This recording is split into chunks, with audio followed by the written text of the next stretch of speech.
I've got a secret. I would like to go over and personally escort our next guest on the show tonight.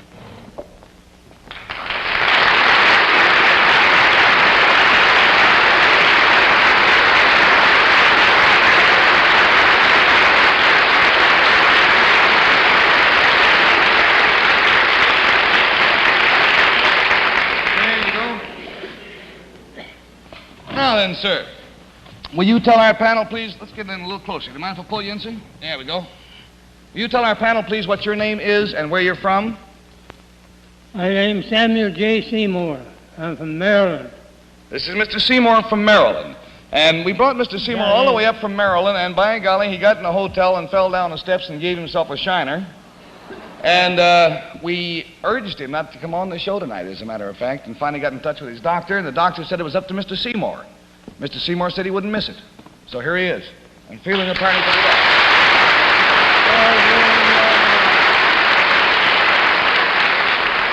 Now then, Mr. Seymour, how old are you, by the way, sir?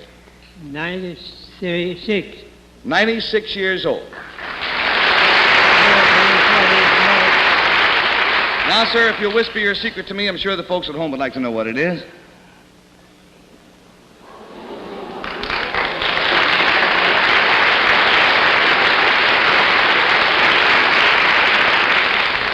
Well, now, to help classify his secret, I will tell you it concerns something that he witnessed. And Bill Cullen, we'll start with you.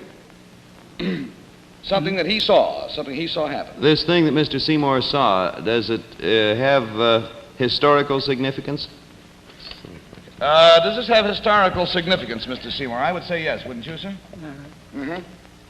I can't hear him very good. You have to tell me what it is. Yeah, there's quite a distance between our desks here. Let's all speak up, huh? Does it have political significance? It had political significance at the time. Yeah. Yes. Well, if you're 96, that would make Mr. Seymour born in 1860. Hey, Henry is such a mathematician. Yeah. He's been writing over there all the time. This thing, did it have anything to do with the Civil War, Mr. Seymour? No, it had not to do with the Civil... Well, let's say indirectly it was concerned with the Civil War. Did it all right, an answer? Mm-hmm. Did it concern a famous person in American history? Very well-known person. Did it concern a famous person, Mr. Seymour? Yeah. Yep. Would it help me to know who this person was? What did you say? He wants to know if it would help him to know who this person was, and he has to know who that is, yes. Did this man hold political office? Did this man hold political office, sir? Yeah. Yes. $20 down and $60 to go, and we go to Jayne Meadows.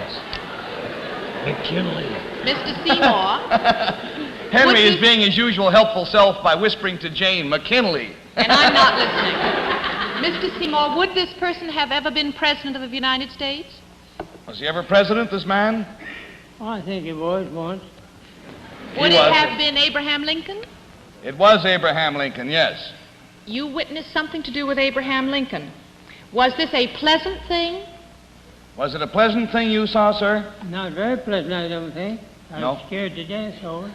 He said, no, he was scared to death. Would it have had anything to do with the President Lincoln's death, by any chance?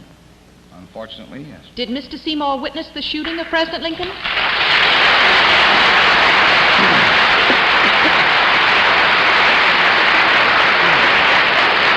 We found out about Mr. Seymour through a recent article in the American Weekly, and it said, I saw Lincoln shot. And this article is by Samuel J. Seymour, and it goes on to say that Mr. Seymour was 5 years old at the time. He had been taken to Ford's Theater by some good friends, and the curious thing was that when he was this youth, 5 years of age, when he saw Booth jump from the box to the stage, at which time he broke his leg, his only concern was not for the president, because he didn't realize that the president had been shot, but the poor man who fell out of the balcony.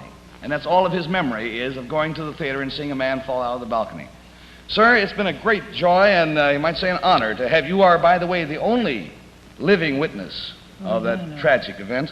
And we are certainly going to forfeit the complete $80 to you just for your courage in coming here to see us tonight.